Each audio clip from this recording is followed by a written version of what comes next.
Timur, termasuk Jakarta Utara, dan mungkin beberapa KPPS atau PPS di Jakarta Utara yang kotaknya sempat dibuka. Dalam kerangka apa? Dalam kerangka menjawab seluruh dugaan-dugaan yang disampaikan oleh pihak pemohon di lapangan kemarin. Kenapa misalnya DPKTB besar? Nah, nanti yang menarik adalah ketika misalnya Sidoarjo, Surabaya yang KTP-nya besar karena kemarin sudah ada perintah buka kotak, dan kemudian sekarang ini formulir C7 sudah di tangan KPU, kemudian formulir AT khusus. Apa itu dua formulir ini? Formulir AT khusus lembaran folio yang berisi daftar absen dan identitas NIK KTP dari masing-masing, sedangkan C7 itu absensi seluruh pemilih yang menjelaskan berapa jumlah pemilih, DPT-nya berapa, yang pakai DPKTB, KTP berapa, yang pindah berapa, yang khusus berapa. Nah, ini nanti kalau dihadirkan sebagai bukti di persidangan ini dan lalu dibacakan, maka akan menarik. Nah, misalnya contoh sederhana, ini KTP-nya besar di Surabaya sampai 20.000. Kemudian diambil sampel beberapa TPS kemarin. Nah, nanti mungkin akan bisa ditunjukkan oleh KPU, betul di situ ada KTP sekian, tetapi ini majelis absennya ini. Semua KTP yang ada di nomor absen ini misalnya jelas semua. Jelas bahwa berasal dari kelurahan atau desa yang sama. Tidak ada yang ada dari luar. Gitu misalnya. Jadi itu yang kira-kira nanti akan suasananya yang akan menarik di persidangan. Termasuk soal kenapa misalnya di Surabaya KPU tidak merespon usulan dari pemohon untuk melakukan jeda terhadap sidang, lalu memberikan kesempatan untuk melakukan pembukaan kotak untuk mengetahui posisi DPKTB yang besar itu. Nah, tapi yang saya ingin mengatakan adalah soal DPKTB atau pemilih yang mendatangkan yang menggunakan KTP. Kalau dari sisi azas konstitusionalitas pemilih, maka sebetulnya Undang-Undang Dasar dan putusannya Pak Marwara dulu juga ingin melindungi pemilih untuk semua bisa menggunakan hak pilih. Itu pertama clear. Tapi yang kedua kemudian yang mungkin akan terjadi problem di lapangan soal prosedur, apakah betul ternyata orang dari luar daerah datang di situ memilih. Nah, tapi yang menarik adalah pertanyaannya, apakah kemudian penggunaan KTP yang besar ini menguntungkan kubu Jokowi atau menguntungkan kubu Prabowo? Bagaimana membuktikan? Bagaimana membuktikan? Dan merugikan karena yang lain. data yang saya punya, saya mencoba untuk sebelum datang ke Metro TV mengelaborasi data. Kita tahu kemudian di Sumatera Barat pemilih yang memilih Prabowo sangat besar, di atas 70%. Di Bali sama, di atas 70% memilih Jokowi. Ternyata di dua provinsi yang sama-sama punya kekuatan masing-masing kubu ini, KTP-nya gede-gede gitu. Sama gedenya. Nah, data saya misalnya yang sudah saya catat, untuk data di Sumatera Barat gitu, Sumatera Barat yang datang ke TPS menggunakan hak pilih 390.519 orang. Yang menggunakan KTP 23.576. Jadi kalau dipresentasekan 6%. Jadi di Sumatera Barat, ini Kota Padang nih, Kota Padang maksud saya, di Kota Padang yang seluruh Sumatera Barat Prabowo menang di situ, besar KTP-nya. Nah, Kota Denpasar yang juga prosentasenya besar untuk Jokowi gitu, saya ambil sampel Kota Denpasar, KTP-nya 18.376, yang datang ke TPS 323, 392, 5,7%. Jadi berimbang sama. Saya ingin mengatakan dengan data ini tidak ada satu pihak pun yang kemudian bisa mengklaim bahwa mereka diuntungkan atau dirugikan. Kalau dua-duanya di bawah jadi bandit, bandit juga dua-duanya gitu. Kalau di bawah kemudian baik-baik semua, ya baik-baik semua diuntungkan. Jadi itu menarik. Tidak menguntungkan salah satu pihak. Ya, dengan data itu sebetulnya agak terkoreksi. Bahwa kemudian perdebatannya kan soal apakah prosedurnya benar atau tidak di situ. Di situ soalnya. DPKTB ini memang menarik sekali. Nah, kita juga minta masukan dari Bang Marwara soal ini. Kita akan lanjutkan sesaat lagi. Tidak sah kepada pihak lawan. Karena itu adalah suatu angka yang tentu saja kita lihat secara prinsip pemilu yang lu berjurdil tidak akan kita ketahui siapa yang dia pilih. Seandainya pun itu keliru dalam administrasinya. Oleh karena itu, kalau kita mau misalnya pemohon itu tetap membawa saksi-saksi yang bisa menjelaskan, mungkin paling optimal itu dia harus membuktikan adanya suatu kesalahan secara kualitatif di dalam penyelenggaraan pemilu, dan kalau itu cukup seperti yang didalilkannya masif, terstruktur, itu barangkali bisa akan sedikit merubah suasananya. Jadi bisa dibilang kesaksian dari para saksi ini sebetulnya melengkapi saja, dan lebih utama adalah data-data yang sudah ada di KPU begitu. Itulah dokumen yang utama sebenarnya kalau kita bicara kuantitatif ya. Dan kemudian pergeseran itu hanya bisa dijelaskan nanti ketika ada dokumen yang misalnya sudah diprotes tetapi tidak diperbaiki seketika. Tapi itu juga sulit karena secara berjenjang ke atas itu sudah berlangsung proses. Termasuk dokumen itu Pak ya, Marwa, jadi dokumen keberatan di C2 itu. Betul. Nah, itu kan nanti menggambarkan apa betul sebetulnya terjadi kecurangan atau pelanggaran. Nanti di dokumen-dokumen di C2 di tiap-tiap tingkatan itu yang akan mengoreksi, menjelaskan kepada majelis dan para pihak apakah betul baru saat sekarang saja ditemukan atau sebutnya di bawah ada. Nanti kalau di C2 keberatan itu ternyata di setiap level tidak ada, apalagi tidak dilaporkan ke Bawaslu, tidak ada rekomendasi dari Bawaslu, saya kira itu agak lemah posisinya. Bagaimana jika dibalikan justru dokumen-dokumen itu yang direkayasa begitu? Ya nggak bisa. Tidak bisa. Dokumen itu kan tidak bisa direkayasa karena para pihak memegang. Contoh misalnya, ketika bicara angka, kalau posisi politik hari ini dari persidangan ini sebetulnya tanpa mengurangi rasa hormat pada Prabowo Hatta kan sebetulnya dalam posisi sudah tidak menyoal soal angka gitu.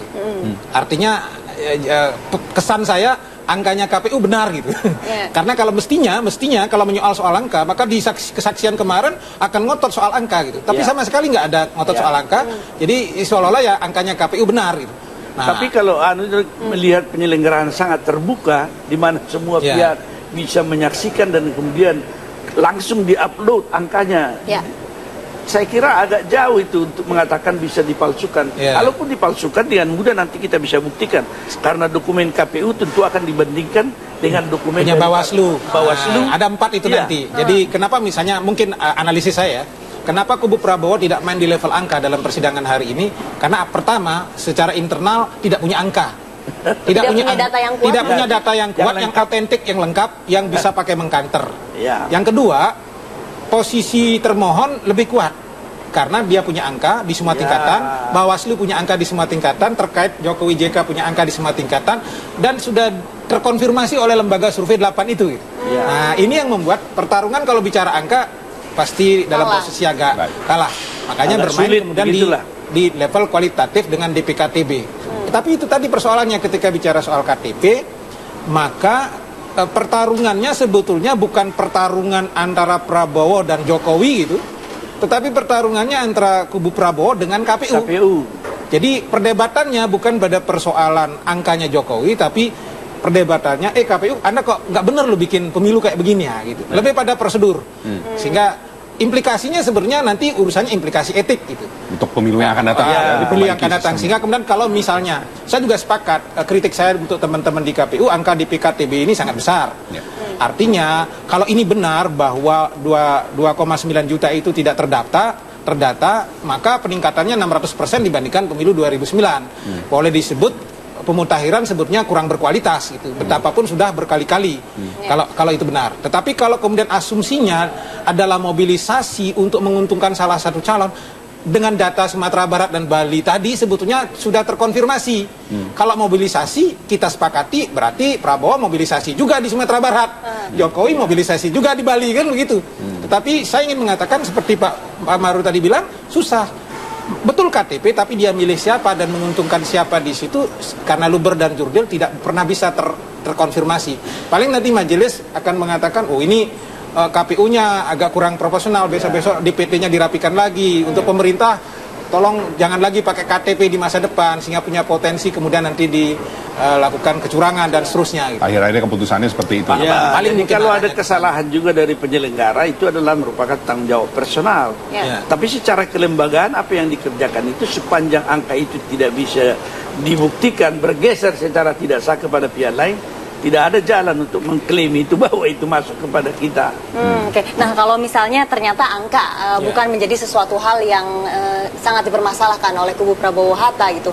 Lalu celah apa lagi yang mungkin bisa dipermasalahkan di sini? Adakah celah-celah lain yang mungkin terbuka, Bang Marwar? Ya, itulah seperti di dalam permohonannya kan dia mengatakan atau mendalilkan bahwa telah terjadi pelanggaran terstruktur, sistematis dan masif. Dan kemudian berdasarkan tesis seperti ini dalam pengalaman Mahkamah Konstitusi memang pernah dia menyatakan seorang peserta pemilu itu didiskualifikasi karena dia yang diduga melakukan pelanggaran itu. Tetapi dalam kasus ini ada dua kesulitan. Pertama, tidak ada pihak terkait, yaitu pasangan Jokowi maupun Pak Kala itu yang berada di posisi pemerintahan, yang dalam definisi Mahkamah Konstitusi dulu bahwa pelanggaran terstruktur itu adalah mereka yang duduk di dalam struktur pemerintahan dan mengendalikan kekuasaan serta mengarahkan untuk pemenangan salah satu pasangan calon. Secara demikian tidak ada. Yang kedua, kalau itu memang diklaim sebagai pelanggaran terstruktur oleh KPU, saya tadi sudah mengatakan bahwa kalau ada kesalahan seperti itu tetapi tidak bisa dibuktikan angkanya, itu hanyalah merupakan sanksi etik atau hukum yang bisa harus ditanggung secara pribadi oleh penyelenggara pemilu. Tetapi implikasi kepada angka harus dihitung dan dibuktikan apakah memang suara-suara itu menjadi tidak sah diperoleh pasangan calon yang lainnya.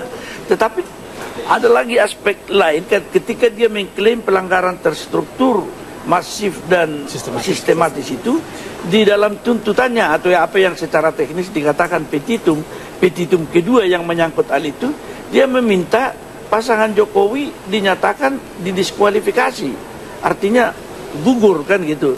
Tapi dia meminta pemilihan umum. Dua pasangan calon gugur satu, itu artinya tidak ada pemilu. Jadi petitum yang seperti itu sangat lemah, tidak relevan lah. Tidak mungkin ada kita ulang pemilu tapi satu pasangannya, karena pemilihan umum adalah kontestasi di antara lebih dari satu pasangan. Kalau calonnya hanya satu bukan kontestasi namanya. Beliau ingin mengatakan bahwa tuntutan untuk mendiskualifikasi itu tidak tepat gitu. Tidak. Karena kalau itu dipenuhi kan nggak ada pemilu gitu. Ada pemilu. Karena tapi kalau cuman satu. Kalau bagaimana soal pemungutan suara ulang di 8 provinsi dan juga penghitungan suara ulang di seluruh TPS di Indonesia ya, nanti jawabannya setelah break yang berikut ini. Kami lanjutkan perbincangan sesaat lagi.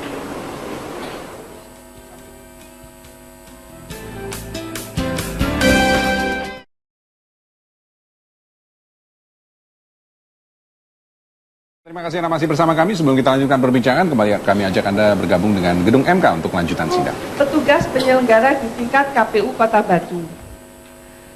Dari dokumen yang kami kumpulkan, kami mengetahui bahwa satu, tidak ada keberatan saksi maupun kejadian khusus selama proses penghitungan di TPS, proses rekap di PPS, dan proses rekap di PPK.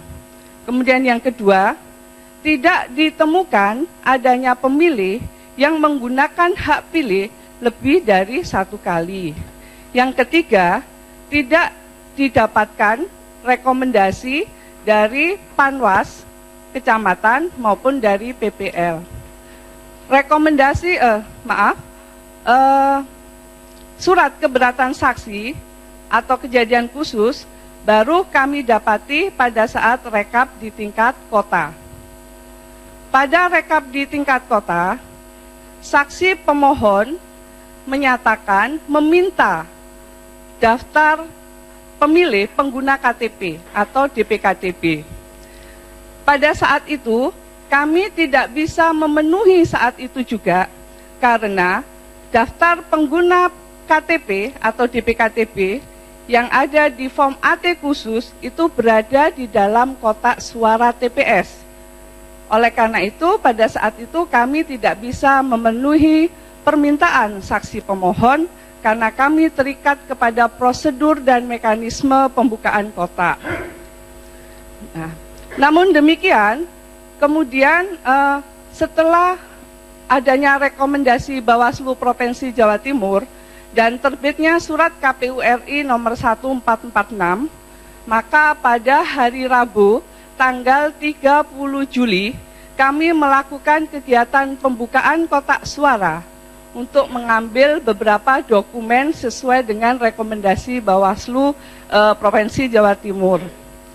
Pembukaan kotak itu dihadiri oleh saksi dari masing-masing pasangan calon, dihadiri oleh Panwas tingkat Kota Batu, dan kemudian tertuang berita acara pembukaan dan penutupan kotaknya. Nah, setelah form AT khusus kami dapatkan, sudah kami serahkan kepada masing-masing saksi, kemudian kami melakukan pencermatan by name, by address, sesuai dengan perintah dari rekomendasi Bawaslu, yaitu sejumlah 1.690 pemilih pengguna KTP di Kota Batu.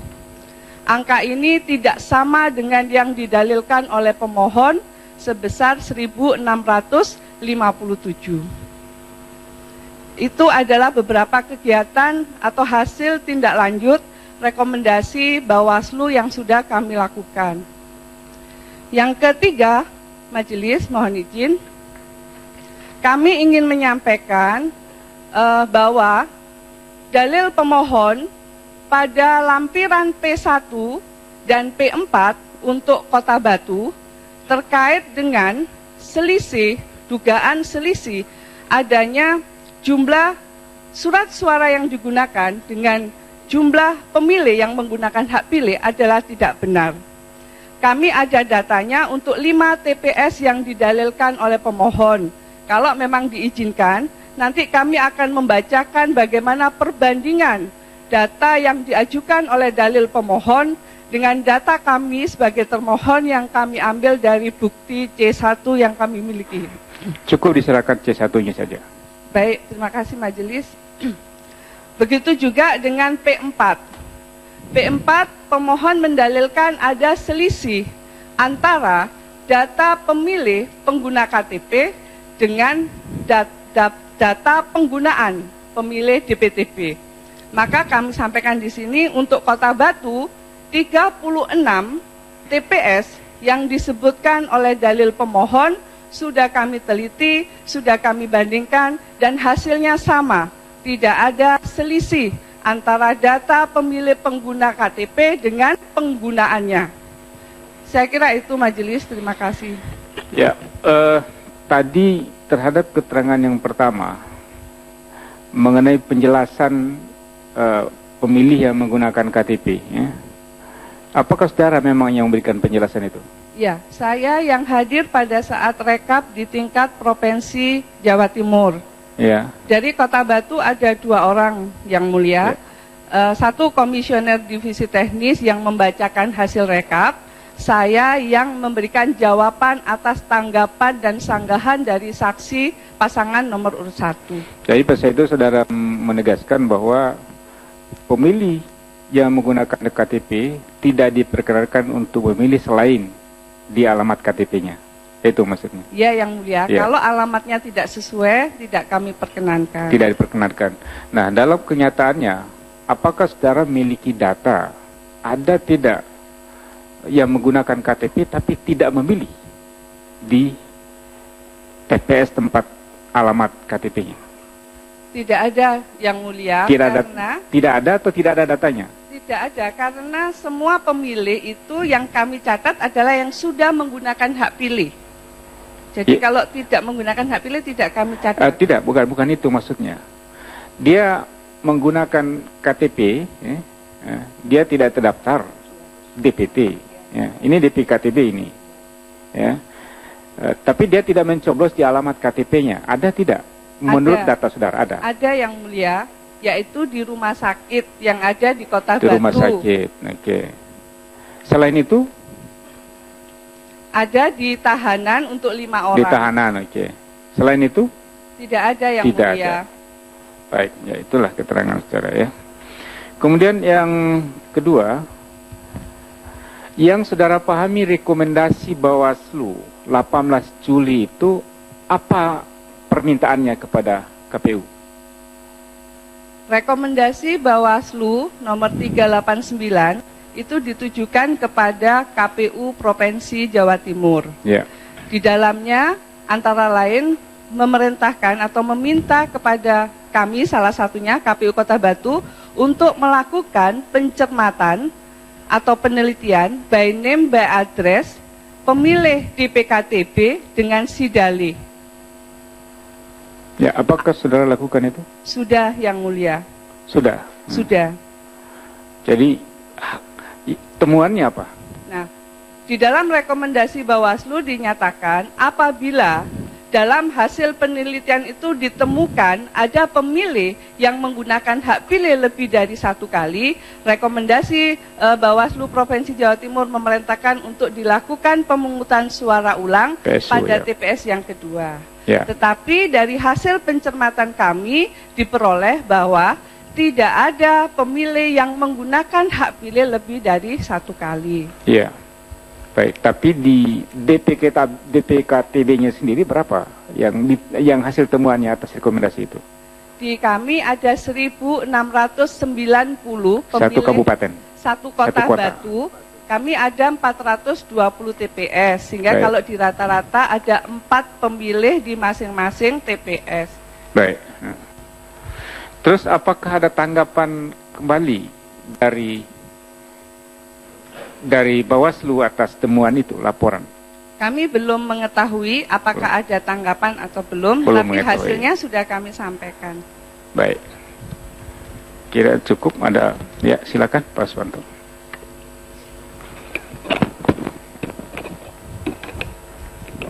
Terima kasih Yang Mulia, Saudara Saksi. Ya, yang mulia. Saudara Saksi menjelaskan bahwa tidak ada keberatan mulai pada khusus untuk KPU Kota Batu ya. Batu. Tidak ada keberatan mulai dari tingkat TPS, PPK, PPS, PPK, tetapi saudara mengetahui bahwa ada keberatan pada tingkat rekap di kabupaten. Nah, apa keberatannya pada rekap tingkat kabupaten? Saksi pasangan nomor urut 1 meminta data pemilih pengguna KTP Baik. atau DPKTB. Baik, tetapi saudara tidak melaksanakan karena terikat pada mekanisme pembukaan kotak suara. Benar yang mulia. Sementara dokumen yang mereka minta itu ada dalam kotak. Benar yang mulia. Baik. Lalu setelah ada surat edaran KPU Pusat, Anda membuka kotak. Benar yang mulia. Lalu setelah itu Anda melaksanakan rekomendasi Bawaslu. Mohon izin yang mulia. Jadi dasar kami membuka kotak itu ada 2. Yang pertama adalah berdasarkan rekomendasi Bawaslu Provinsi Jawa Sebentar, Timur. tadi saudara mengatakan bahwa kami tidak menanggapi atau melaksanakan permintaan saksi karena terikat dengan mekanisme pembukaan kotak. Saudara tidak berani membuka kotak. Akhirnya saudara mengabaikan rekomendasi Bawaslu. Betul? Bukan mengabaikan. Jadi Saudara tidak melaksanakan untuk kejadiannya ini yang mulia. Ya. Keberatan itu baru disampaikan pada saat rekap di tingkat kota, yaitu Ya. tanggal 16 Juli. Baik. Kemudian rekomendasi Bawaslu muncul pada saat rekap di tingkat provinsi ketika kami belum membacakan hasil rekap tingkat kota Batu. Baik. Nah, apakah rekomendasi Bawaslu, tadi rekomendasi Bawaslu kan ditujukan kepada KPU provinsi, Ya, di mana salah satu kabupaten atau kota yang diminta untuk dicermati itu adalah Batu. Apakah saudara melaksanakan rekomendasi itu? kami melaksanakan rekomendasi Bawaslu atas perintah dari provinsi. Rekomendasi itu saudara laksanakan sesudah ada surat edaran KPU untuk membuka kotak atau sebelum? Sesudah. Sesudah, berarti Anda sebenarnya membuka kotak itu bukan untuk melaksanakan rekomendasi Bawaslu, tetapi karena melaksanakan rekomendasi KPU Pusat. Mohon izin yang mulia, kami ada 2 step cara. Saya minta saudara memberikan keterangan yang jujur. Betul. Pasal ada. 242 KUHP mengancam pidana 7 tahun untuk saksi yang memberikan keterangan yang tidak benar. Ya, Yang Mulia. Saya minta saudara memberikan keterangan yang jujur. Saya ulangi lagi. Saudara membuka kotak itu untuk melaksanakan rekomendasi Bawaslu atau karena ada perintah dari KPU Pusat? Dua-duanya, Pak. Baik. Cukup yang mulia. Baik, ya cukup ya. Terima kasih.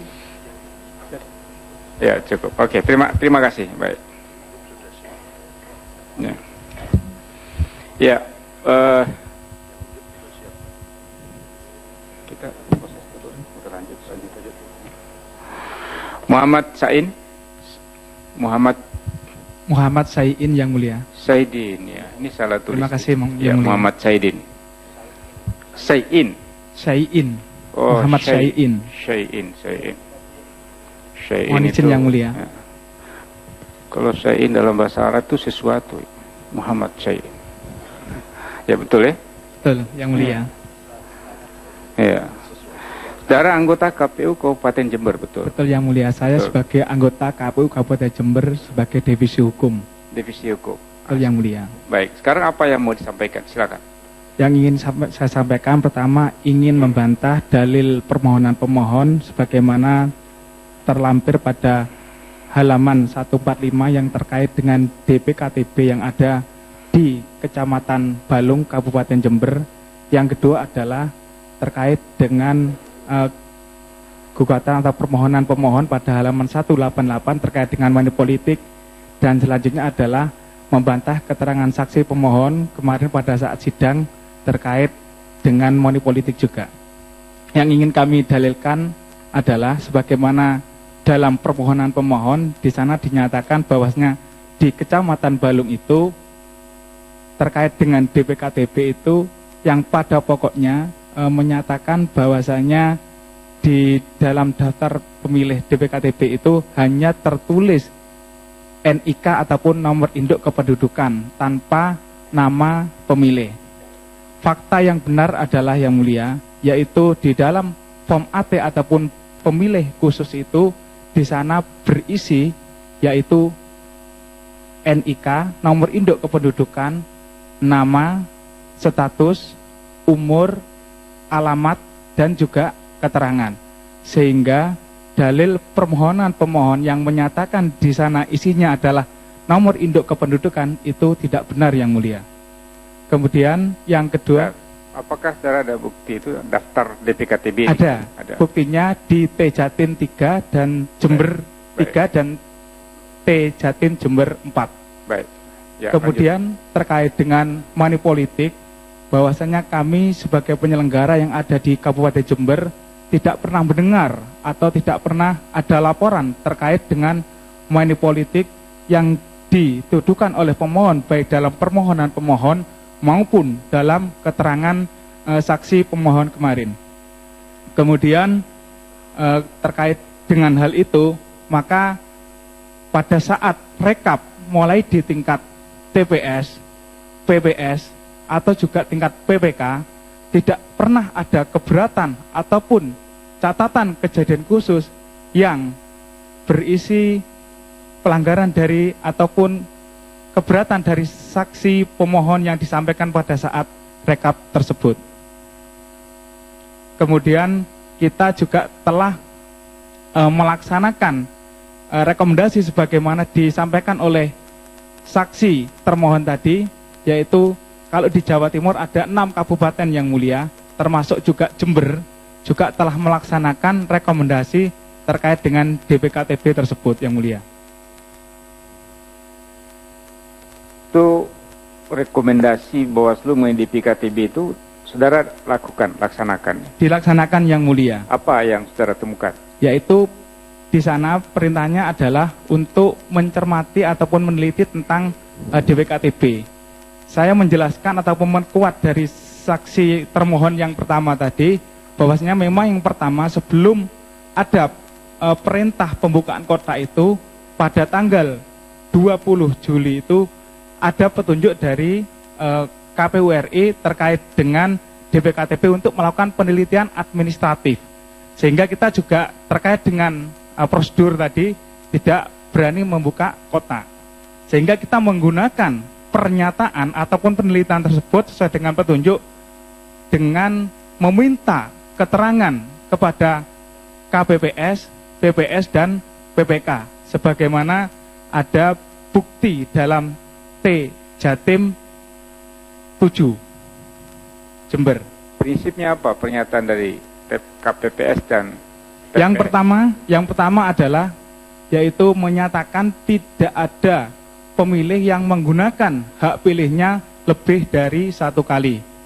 Yang kedua adalah tidak adanya keberatan dari saksi pemohon maupun pengawas pemilu di tingkat PPS, di tingkat PPS, PPK. Ya, berapa DPKTB di situ? Hasil Di Jember 23.967. 23.967 ya. Betul yang mulia. 23.000. Ini ditemukan apakah berdasarkan pada rekomendasi Bawaslu atau berdasarkan surat edaran dari KPU Pusat tanggal 30 Juli? Mohon maaf yang mulia. Apakah data ini ditemukan berdasarkan rekomendasi Bawaslu Jawa Timur ataukah berdasarkan surat edaran KPU dalam rangka sidang di mahkamah? Ini berdasarkan rekapitulasi di tingkat KPU Kabupaten yang mulia. Bukan, maksud saya ditemukannya karena tadi kan tidak tentu data-data itu kan ada dalam kotak untuk mengetahui jumlah DPKTB itu. Jadi begini yang mulia, itu coba kita gimana? hanya bersifat jumlah, belum pada memverifikasi secara langsung. Oke, baik. Baik, jadi ini angka-angka yang ada dalam rekap saja ya. Ada dalam rekap yang mulia. Baik, ya. Cukup lah ya. Oke. Yang terakhir yang mulia, bahwasanya perlu kami sampaikan untuk di Kabupaten Jember sudah melaksanakan pemungutan dan penghitungan suara sesuai dengan tahapan dan peraturan yang berlaku dan sesuai dengan kondisi yang aman asas pemilu yaitu luber dan jurdil yang mulia. Ya, ada PSU di situ atas rekomendasi Bawaslu atau Panwas? Tidak ada yang mulia. Tidak ada. Baik, cukup ya. Saya tambah. Ya, Saudara saksi Muhammad Syai'in. Ya yang mulia. Syai'in itu memang bahasa Arabnya sesuatu ya? Yang mulia, betul yang mulia. Betul ya? Betul yang mulia. Tapi ini bukan menekan saudara, tapi harus refreshing sedikit ya. Siap yang mulia. Tadi saudara mengatakan bahwa tidak ada money politik. Tidak ada yang mulia. Betul? Betul yang mulia. Bahwa kami juga tidak pernah ada misalkan rekomendasi dan sebagainya yang mulia. Saya ingin mengelaborasi tentang masalah money politik ini sesuai dengan permohonan pemohon di dalam halaman 135. Di sini dinyatakan bahwa di Kabupaten Jember terdapat pelanggaran berupa pembagian sarung,